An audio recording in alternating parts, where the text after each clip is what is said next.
got game, my aim is true, bells and straight winning it. From FP to RTS, I'm all into it. I seen your words online, now it's game time. We all know that you're just talk, now you're all mine. LOL, BF, Madden's all the same. A serial killer committed murder inside the game.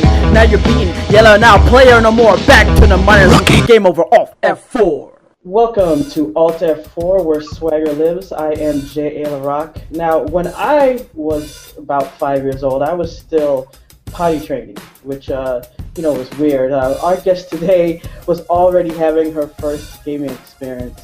We're happy to welcome Hollyanne Setola, or should I say Simon. Congratulations on the wedding. Thanks for joining us. Thanks for having me. I'm stoked to be here. So, at five years old, what was that first gaming experience? My grandmother was an administrative assistant at NASA, which was kind of cool. So she would take me into work with her. And I mean, sometimes I'd play on the printer, or I'd like draw, or they had a chalkboard, but I was kind of bored. And there was an extra computer in the room. So my grandma was like, oh yeah, you can go on there. So I started, well, first off, the mouse was on the right side of the computer, and I'm left-handed. So I picked up the mouse with my left hand, moved it over, and just started primary clicking with my middle finger, which I still do today. I've never broken from that. And I played Ski Free. I was playing Minesweeper, like all the old school Windows 95 games. So that was definitely my absolute first experience. And I love that it was with PC gaming, because that's what I do now so much. So that was my first time gaming. Was it so much that just because you started with PC gaming you ended up with that, or did console games just not, really get you at the time? I mean, at that time, a lot of console games was really getting into its own. Yeah, it was Christmas of '97, and I was 7. Super Nintendo, my dad bought me, so that was like my first console, and really, like, I mean, it was like my first time actually really like gaming with a game, you know what I mean? Not with like a computer, something like built into the computer. And I got really hooked on Super Nintendo really fast. So my absolute favorites, Donkey Kong Country, all the Donkey Kongs, Super Mario, Pitfall. I mean, I was playing things from like Jungle Book. I was playing Speedy Gonzales. And to this day, I still have my Super Nintendo over here. I play it all the time. It's my favorite console. We do have a PS4, but that was my husband's choice. I have a very difficult time on console. I might as well have the TV turned off as I'm playing, because I can't even walk with a controller. I'm really, really terrible at console games. If it's like Rayman's Legend, which I absolutely love on PS4, I'm great at games like that because it takes me back to like my SNES roots. But when it comes to like a first-person shooter, that's a no-go on the console for me. So, I mean, and then growing up too, my dad bought me a PlayStation 2, so I had a PlayStation 2, which I loved. I still have that hooked up too, and I love a lot of games on there. But then once I started PC gaming at 12, that just took off, and I felt more comfortable at the computer, and then still kind of fell back on like my fun little games on the console. So what was that first experience when you were 12 and you were actually getting into PC gaming? Like, what was it that was that spark? It's a really great story. I think it's really great. So I was talking to my now husband at the time when I was 12. He was my first boyfriend. And we went on AIM, which like old school, right? AIM. He was pretending to be someone from one of my classes in school, and it turns out it was him and his friend from Pennsylvania, like, trying to troll me. And, yeah, that's my husband now. So one night I was talking to him on the phone, and I heard shooting in the background, like legit guns shooting. And I was freaking out. I'm like, what is that? And he's like, oh, that's just Counter-Strike. And I was like, Counter-Strike? What is that? So once he told me, I decided, well, I don't want less time with my boyfriend. So my mom took me to the mall, down to, I don't think it was GameStop at the time. I think it was EB Games. Yes. But my mom took me down there, bought me the game because it was rated mature, and I was 12. And then I came home and started playing Counter-Strike. My husband taught me how to play, kind of helped me set up controls. And I mean, I had a ball mouse. I mean, I had a terrible computer, but it was so much fun, and that's what started my PC gaming journey. So if it wasn't for my husband, I have no clue where I'd be today. Probably just like more of like a casual gamer, like probably just would still be playing some games on my Super Nintendo, but I don't think I would have, I don't know if I would have ever tried something on the PC, to be honest. Yeah, that's Counter-Strike. That's definitely one of those games that when you jump into it and you're going up against people, especially in a team-based. I mean, they had deathmatch as well, but it's mostly you expect it for the team-based gameplay. I mean, that must be a big difference between coming into something where you're just playing by yourself. Yeah, I mean, it was definitely challenging. My husband at the time, he's like a year and a half older than me, so he could have been like 15 or 14 or something. He had played Counter-Strike he's played since beta. So since Counter-Strike came out in 1999, he was playing. So he already had some experience, so he was able to really kind of like coach me. We started playing, my first map was Ice World, which is just super fun shooter map, and he was just teaching me the guns, kind of showing me the ropes, which was super helpful. But then shortly after that, my husband and I lost contact. A friend of his was killed by a car, and we kind of lost touch, but I kept gaming, and I got really big into Counter-Strike. I mean, probably 2 to 3 months after I started playing, I was playing leagues in Cal, which Cal doesn't exist anymore, but I found this great Cal team called Clan Star RK. I'll never forget them. And they really took me under their wing, kind of like a little sister, and really helped me with kind of more of the mechanics and more of the strategy on the side of Counter-Strike and less of the shooting, because I was already comfortable with the shooting, but they were starting, to get me into strats, and we were starting to play matches, and I just instantly was hooked. I was like, doing my homework at lunch at school so I could just come home and game straight till I had to leave for the bus. So it was hardcore. At this point, were you like upgrading your system, or were you already just running on the default one? I was still rocking it out with my ball mouse and my bad computer.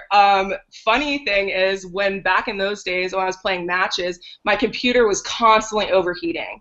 So it came to the point of when I was playing matches, I had my whole side panel taken off, and I was just pressing compressed air into my computer, like in between rounds. So it was really ghetto. It was really hardcore, but I still made it happen. I don't think I got my newer computer till I was probably like 14 or 15, so it was a few years after. And then I got my first actual mouse, which was a Razer Death Adder, which I still use, but I use a left-handed Death Adder now, which they have, which is great. Before I just kind of used like I call it like a uni, like you can use any hand with it, like an ambidextrous. So, but yeah, that was like really, really bad memory. Sometimes my computer just blue screen mid-match, and they all knew my computer was overheating, so. So what was it that made you, I mean, because a lot of people play these games and it's competitive, and then people, especially if they feel good at it and they start learning more about it, they say to themselves, hey, I want to test my skills. But there's still a difference between that and then making a leap between that and joining like the teams that you on and actually moving up to that next level. When did you feel that was what you really wanted to do? I think, to be honest, I think it was right from the beginning. I'm super competitive. I've been in sports my whole life from an early age. So I started dancing on a competition team when I was 2 years old. I was playing basketball at 4, and I was playing with girls twice my age. I'm a black belt, so I started karate at 4 years old as well. So I was competing in sparring tournaments and that. And I played tennis growing up, and I'm a musician. So like everything I feel like I did growing up, I was competing in some way, and I was succeeding in most things, and I really liked that. I think that's really what like gave me the drive to just want to compete also in gaming and kind of make gaming another one of those. I mean, like, it's an esport, but make it a different type of thing that I do, but still be able to be competitive like I love. So for people that don't know, what are the steps or the differences between someone who's just, playing, and maybe if they're even playing on a high level, and then like when you started teaming up with groups and battling against other people, like that aspect of really having that teamwork? Because a lot of times you still see in games today where it's supposed to be a team game, but a lot of people don't really play like a team. But then when you go up against someone that is a team, they'll usually spank you no matter how good you think you are. Can you tell us a little about that aspect? Yeah, I think I was really fortunate to start off with a team that was super willing to kind of coach me in that, because I played with a lot of other teams after that that were not like that, and that were more like, we don't care that you're 12 or 13, we don't care that you're a female, like you just need to do it and you need to do your thing, which I like too. There's positivities to both, but I think starting off it was so crucial that I had people really kind of training me in that. For me, the biggest difference is it's harder looking back because I had no experience of other games. All I knew was Counter-Strike. But now looking back now with my other gaming experience, I think that I really, and to this day, I don't really like games where you're just running and gunning. I don't really like that, because to me, my first experience with a first-person shooter was the strategy, was the teamwork, but that has so much been removed from so many first-person shooters today. If you're competing, obviously it's still there, but I mean, the new matchmaking system in Counter-Strike, which back in the day, you would just find scrims on IRC, but now they have the matchmaking.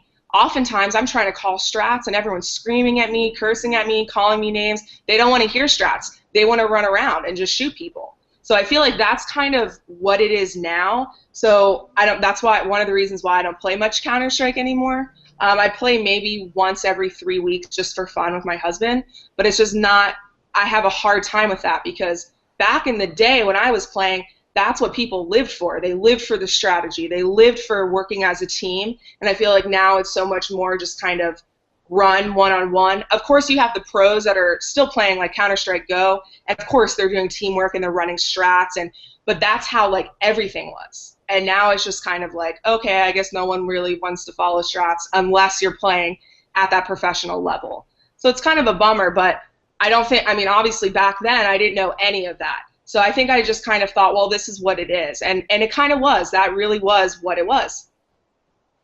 Yeah, that's the thing. A lot of times I noticed this the change because I played a lot of old games as well, and back in the day, like even something an MMO like EverQuest, you would see that you would go out and you'd be in a dungeon or something, and if someone died or your team wiped, everybody would come back together, and maybe if you made a mistake, they'd help you. The only time maybe people would leave or really complain is if someone was just really doing it on purpose or trolling. However, nowadays, I still play FPS games. I still play games like WoW. It's like if you die once, even on an accident, nobody wants to put in the time. Everybody wants to quit. Everyone wants to leave. They want to curse. They want to attack you. And it's made it much more toxic. I mean, people used to make fun of Counter-Strike back in the day because they say Counter-Strike kiddies were like that, but it's really gotten worse now. Honestly, the gaming culture, I feel like right now is in a huge shift. I feel like it's been there for the last few years. I've been really challenging myself probably in the last 5 years to just really branch out, and just any game I can get my hands on, I'm playing. Right now I'm playing WoW with my close friend Ashley, and getting into that. I'm not a big MMO, RPG, any of that, so it's totally new for me, and I'm loving it. But my husband played WoW since vanilla, and he's like, this is a totally different game. It's a totally different culture. Not only that, but they've made the game easier. Like, the game used to be way harder. Dungeons used to take hours. You'd be doing the same thing for hours, and now it's not like that. And the reason it's not like that is because people that play, that are just joining these games, don't want that. They don't want to play like that. And I feel like the simplicity of games is really big right now. I mean, we play through a lot of games. My friend Ashley and I, she's pretty much the one I play all my games with. We do a lot of co-op games, and some of them it's just like we're barely trying and we're just slamming through the games. And obviously, I mean, we're both good gamers, but games didn't used to be like that. I mean, I get on my Super Nintendo, and like I'm still stuck at the same level in Donkey Kong Country that I've been stuck on since I was like 15. I mean, games, I feel like, were a lot harder, but I think that the gaming as a whole, the companies are trying to really kind of adapt their games to the culture today. And I don't think all companies do that. I think Firaxis is a great example. Any type of Civilization game I've ever tried, it blows my mind. I just don't get it. And I got to meet Sid Meier's last year and talk to him about his games, and I got to tour Firaxis, and just all of that was amazing. And I'm thinking, this company gets it. Like, they're not going to change their games. They're keeping their stuff hard. They're keeping it how it's been because it's a strategy game. but I feel like the strategy in so many FPS games, MMO games, RPG, they're removing it, and it's just kind of, I mean, it's nice because we get new gamers in, and of course we want that. You know, we want to be growing the culture, and it's growing huge. But then there's like that part of my heart that I'm like, I just can't play Counter-Strike anymore because I want it to be so bad what it was, and it's just not.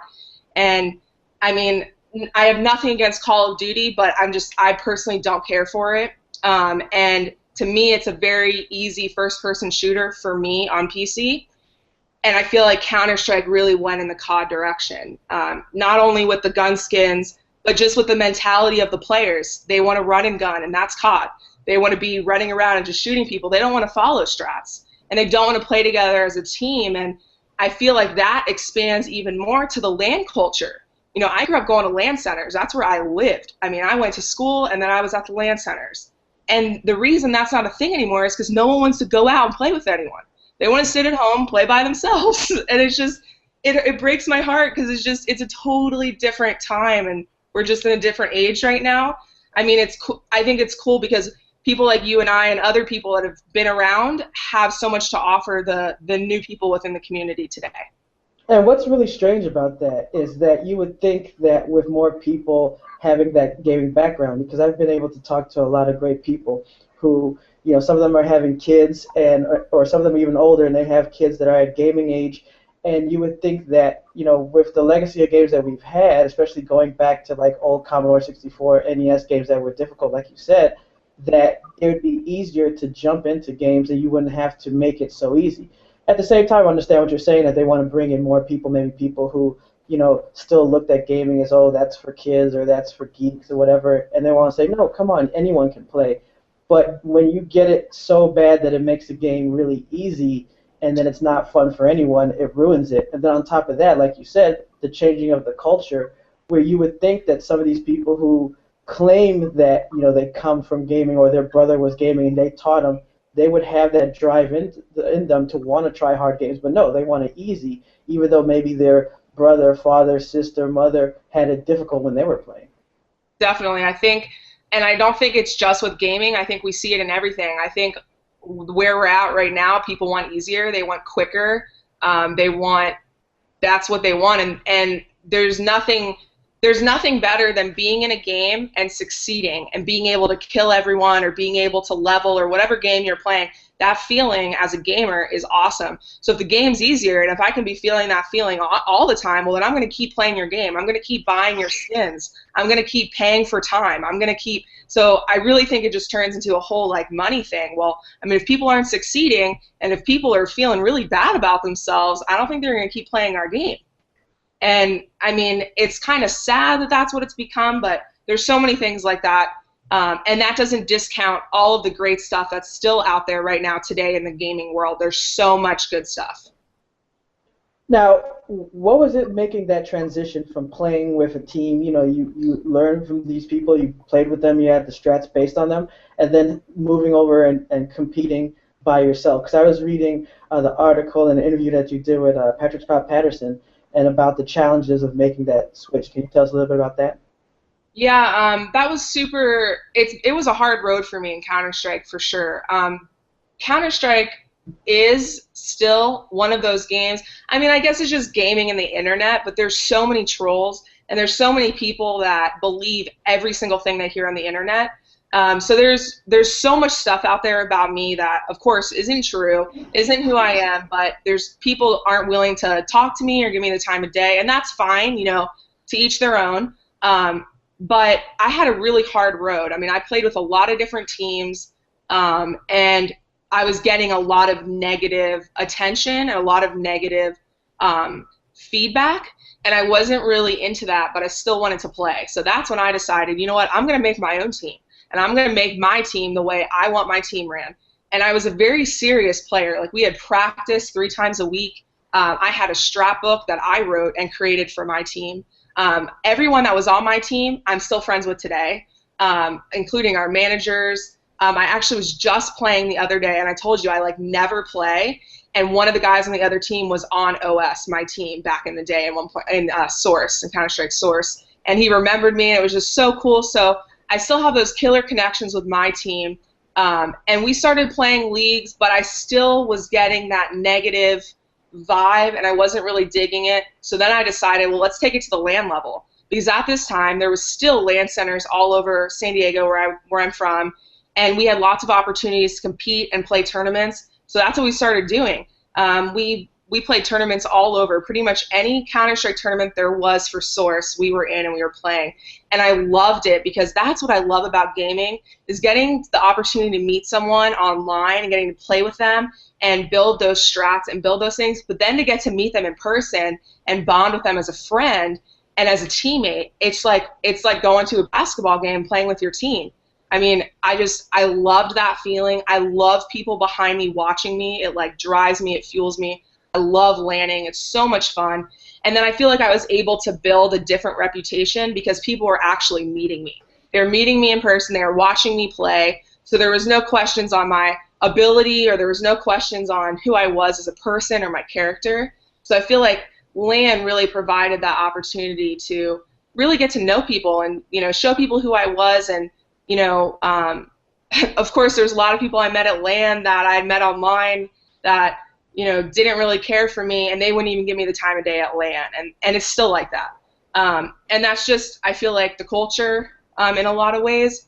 That transition was hard, and I feel like I just had a hard road in general when it came to Counter-Strike. I mean, I had a lot of incredible opportunities that have stemmed from that, and I'm really thankful for all the experiences I've had, because I feel like it's molded me into the gamer that I am today. I think that a lot of times you may have people who are familiar with gaming, and what I see that sometimes people don't understand is the difference between someone, you know, jumping on you or just making, you know, your general attacks. It's almost like when people talk about the difference between bullying. I think people get a misconception where people say, oh, well, when I was in school, people made fun of me or they threw a spitball at me, and they don't understand the difference between that and what happens today. And I think the same thing in gaming. People get so used to this gaming culture of like attacking, but there's a difference between you're in a group with people and people are like saying things and making jokes and it's going back and forth, than like the visceral hate that you actually see now. And that's what's, you know, could you tell people a little bit about the differences between just your regular gaming ribbing and things that you've encountered?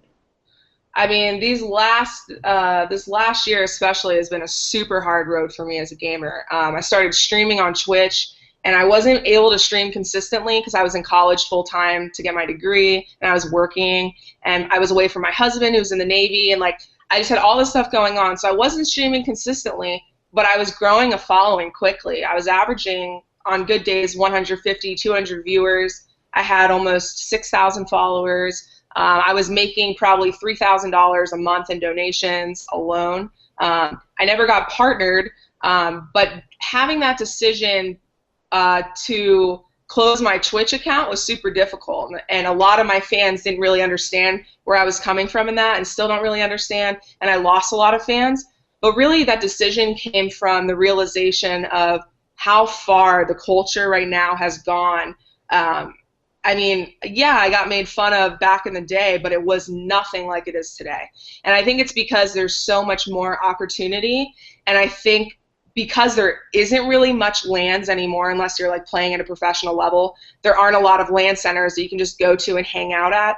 People would much rather be keyboard strong, you know, sit behind their keyboard and just talk trash because it's easy to do. Guarantee you, if they were at a LAN, they're not going to say that to me. I mean, I met tons of them and they never did.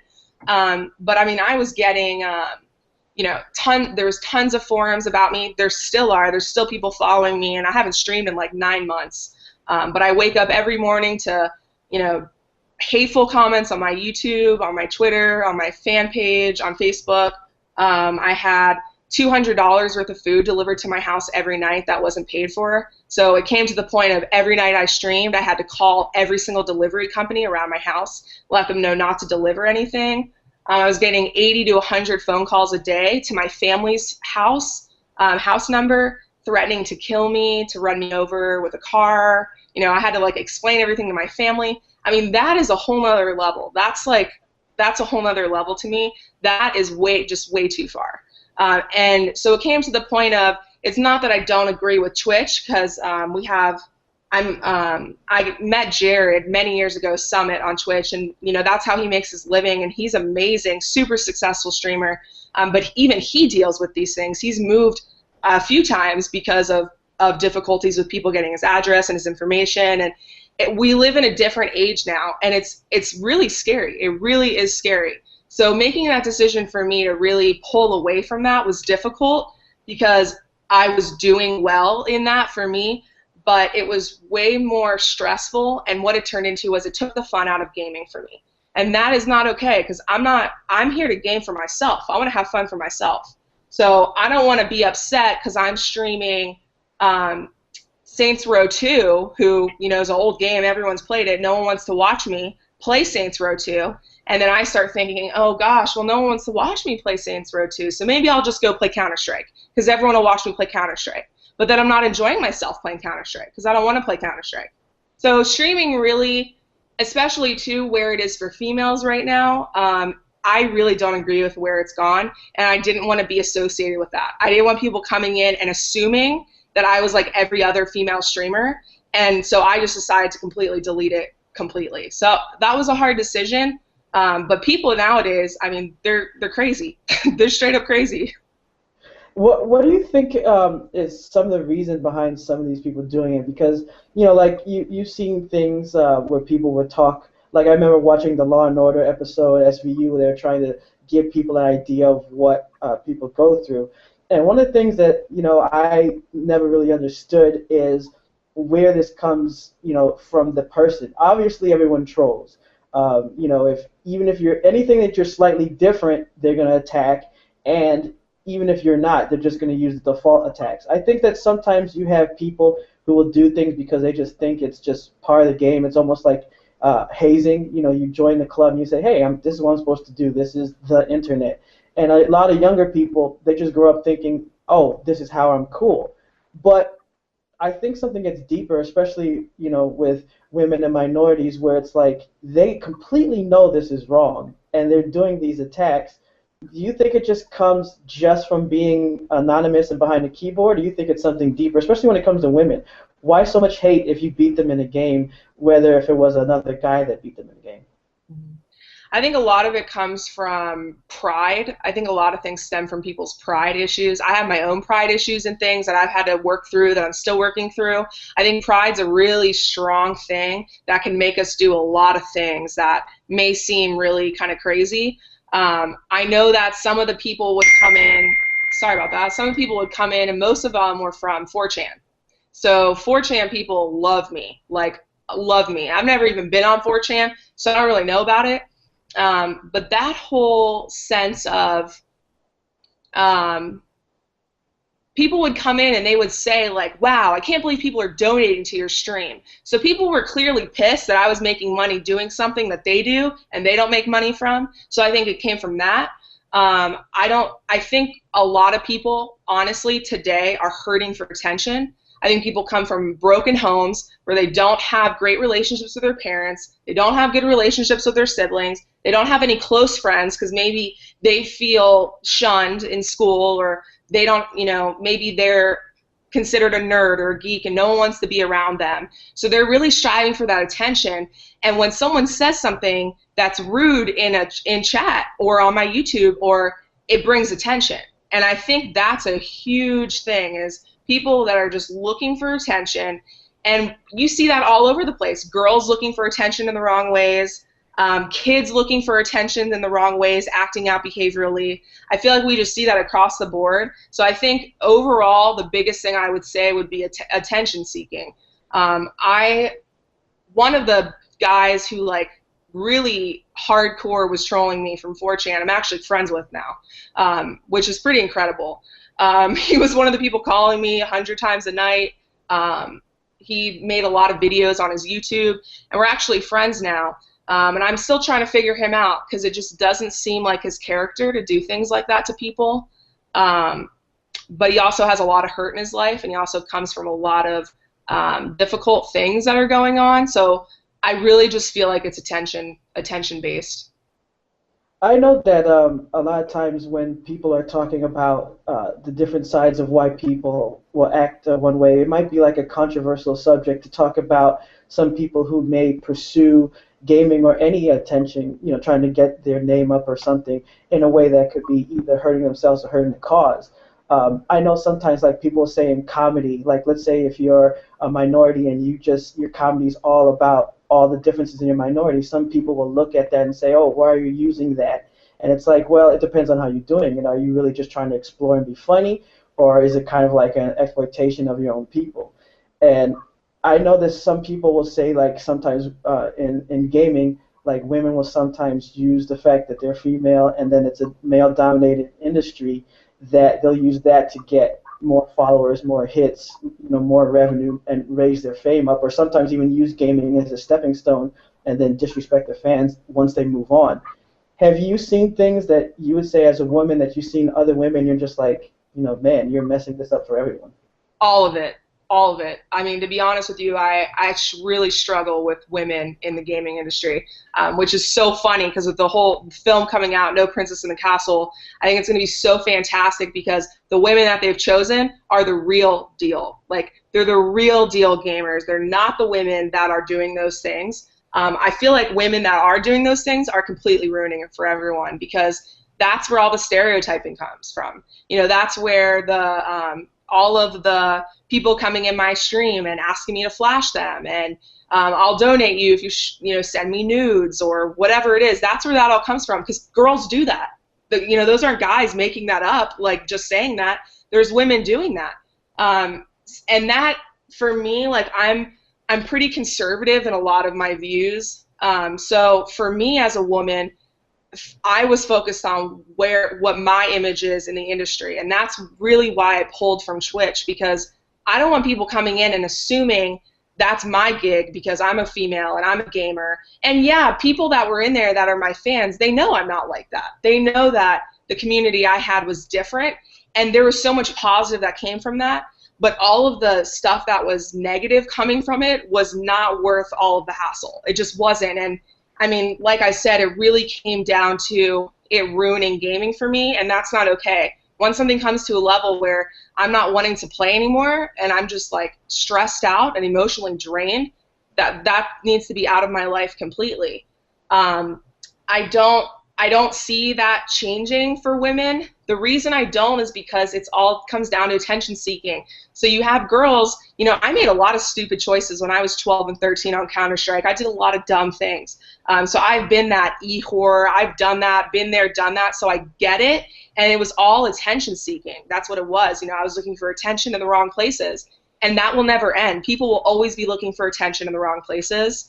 And it's sad. It's very sad to me to see so many women on Twitch that like don't even really were never gamers, don't really have that love for it, but they're just kind of doing it, like you said, as a stepping stone. It's really disheartening. I really don't go on Twitch often, and it's not Twitch. I mean, Twitch is a fantastic service. Like, it's killer. I was loving it, but it's what the culture is just right now. I've really tried to kind of remove myself and kind of get back to my roots of why I'm a gamer, why I love it, and just continue to expand my knowledge and speak out in any way that I can about what I believe and why I think it's so critical to be an important role model in the world of gaming, especially for women. So tell us a little bit about the positive aspects. I mean, I know we talked about a lot of negative, but there's a lot of great things that you've been doing too since you started playing, and teaming up with websites, writing articles, like you said, being in a documentary. Can you tell us a little bit about those? Well, really amazing. My first opportunity was I got to work with a company called Game Church. They're a killer company. They're doing some great things. I had the opportunity to go to E3 with them and work at their booth, and it was a blast. I mean, I never thought in a million years I'd get to go to E3. It was such an honor and a privilege, just getting to talk to different companies.